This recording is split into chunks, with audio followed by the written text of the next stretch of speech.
Comment expliquer l'inflation qui frappe la planète depuis maintenant plusieurs mois? La guerre en Ukraine a-t-elle bon dos? Décryptage dans ce grand angle avec Jacques Delarosière. Bonsoir. Bonsoir. Soyez le bienvenu sur TV5 Monde. Vous êtes l'auteur du livre En finir avec le règne de l'illusion financière pour une croissance réelle. C'est aux éditions Odile Jacob. Alors on a besoin ce soir, Jacques Delarosière, de votre éclairage. On aimerait comprendre, on va parler de votre livre bien sûr, parce que les solutions, elles se trouvent peut-être en partie dans cet ouvrage que vous avez écrit. Mais d'abord, peut-être, je disais inflation planétaire. Est-ce que c'est vrai ou est-ce qu'au fond, la situation n'est pas la même partout dans le monde?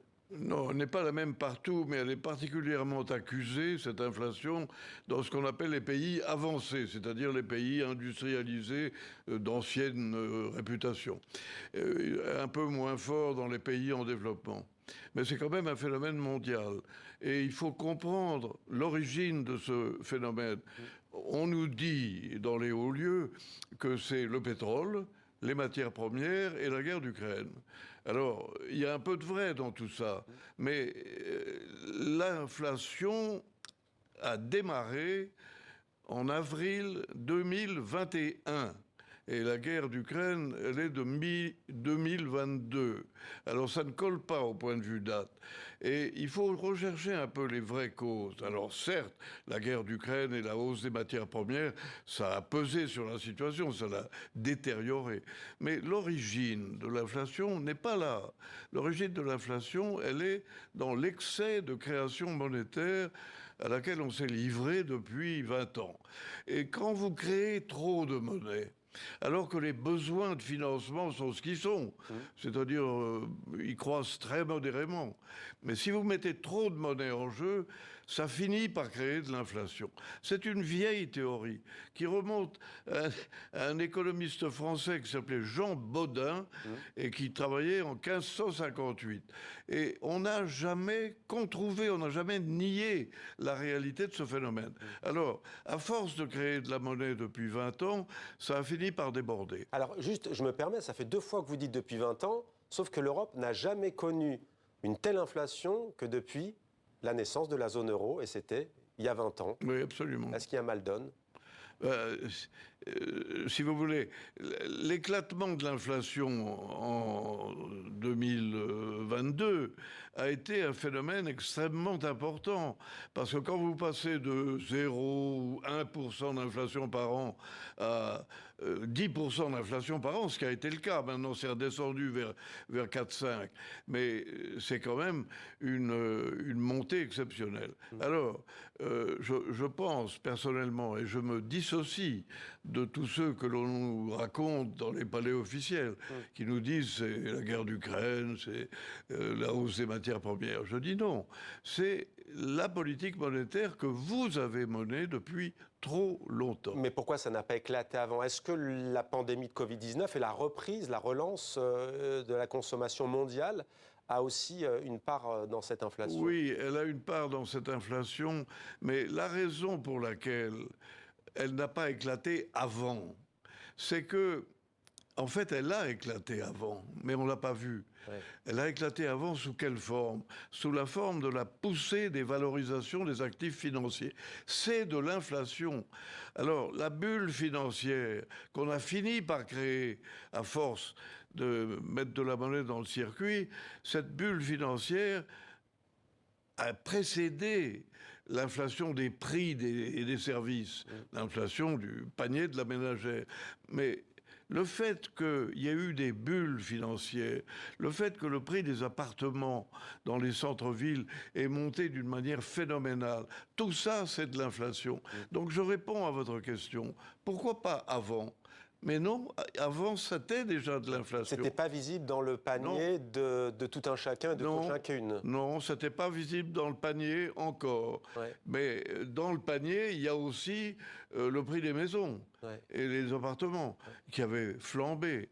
Donc, ce que je reproche à la situation, enfin à la description actuelle, c'est qu'on ne donne pas la totalité du tableau. Pourquoi? Parce que ça les embête de dire qu'ils ont créé trop de monnaie. Ouais. Parce que c'est eux qui l'ont créé, la monnaie. Mais ça veut dire, c'est le cœur de votre livre aussi, ça veut dire que vous en appelez, vous, à revenir à une économie réelle. Oui. Contrairement à quoi? La financiarisation de l'économie, la dématérialisation? Absolument. Depuis 20 ans, et je reviens sur cette période, le bilan du monde, c'est-à-dire les actifs et les passifs du monde, ont augmenté à peu près de 3 fois, ce qui est considérable. Et dans ces 3 fois, ces 300% d'augmentation de la valeur du bilan, la plus grande partie est due à des augmentations de valeur boursière et spéculative. Et la plus petite partie, qui est moins de 25%, le reste étant 75% et davantage, le reste est dû au travail de vous et de moi, de nos concitoyens, des gens qui vont au bureau le matin et qui travaillent, eux, dans le réel. Alors, 75% de la frime, de la valorisation boursière et boursicotière, Ouais. et 25% du travail en réalité. Donc vous nous dites qu'on spécule sur les matières premières notamment qui servent à Bien sûr. l'alimentation? Mais bien sûr, on spécule sur tout. Vous achetez un appartement dans le 16e arrondissement, il vaut des prix fous. Vous dites oui, mais je vais le revendre un mois après à un prix fou, encore plus fou. Alors c'est Il y a ça. le patron d'une grande enseigne en France, pour ne pas le citer, qui a dit qu'il y avait de la spéculation, y compris au supermarché, chez les industriels. Oui, on peut dire ça comme ça, mais si vous voulez, rien n'est gratuit. Si vous créez trop de monnaie par rapport aux besoins de financement, il y a un moment où vous allez avoir de l'inflation monétaire. Et c'est ce qui se passe chez nous. Et donc on a eu une mauvaise politique monétaire, trop expansionniste. Et quand l'inflation nous est arrivée en pleine figure en 2022, on n'a pas très bien su quoi faire. Est-ce que la bulle immobilière en Chine et la crise immobilière en Chine a une part de responsabilité dans cette inflation? C'est un peu différent parce que en Chine, vous avez une vraie crise immobilière.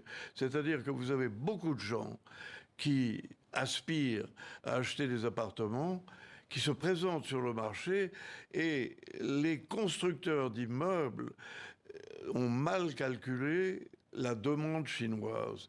Ils ont overdid it, ils l'ont fait en plus. Ouais. Et le marché immobilier chinois est extrêmement déséquilibré entre la demande d'une part et l'offre qui est beaucoup trop importante. Donc on n'a pas tout à fait la même situation. En Europe, en France par exemple, ce qui se passe, c'est qu'on a une bulle immobilière. Mais il y a une demande de logement qui est ce qu'elle est, qui est due aux nouveaux ménages qui se constituent, etc. Mais elle est relativement faible. Mais ce qui est fort en France, c'est la hausse des prix du patrimoine existant. Les prix montent. Mais il n'y a pas de mètres carrés supplémentaires qui se font pour les jeunes ménages. Il n'y a rien qui se fait. C'est que de la spéculation. Ce que je reproche à notre société et à notre économie, c'est qu'on a mis l'accent sur les valorisations financières et pas sur le travail. La croissance réelle. La croissance réelle. Mais comment on fait aujourd'hui pour inverser la tendance? Eh bien, ce qu'il faut faire... Parce qu'en fait, c'est la remise en cause du capitalisme, Oui, ce que vous prenez. mais il faut lisez mon livre, vous verrez. Il faut commencer à être sérieux sur le plan de la politique monétaire. Mais ça ne se fera pas en un jour.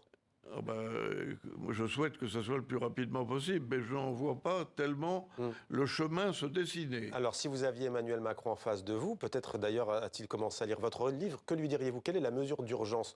Après tout, la France, par exemple, on a connu le quoi qu'il en coûte, on a connu les aides, notamment pour acheter le carburant. La première chose qu'il faut faire, c'est modérer la dépense publique. La dépense publique est folle en France. Elle représente à peu près 60% du PIB français, alors que la moyenne européenne, c'est de l'ordre de 50. Ouais. 10 points d'écart. 10 points d'écart, ça veut dire qu'on n'est pas compétitif.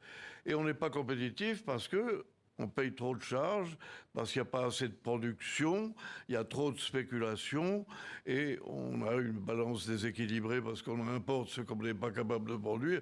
Enfin, on fait tout faux. Il faut commencer par regarder les finances publiques avec un esprit de sérieux, pas un esprit de rigueur, un esprit de sérieux.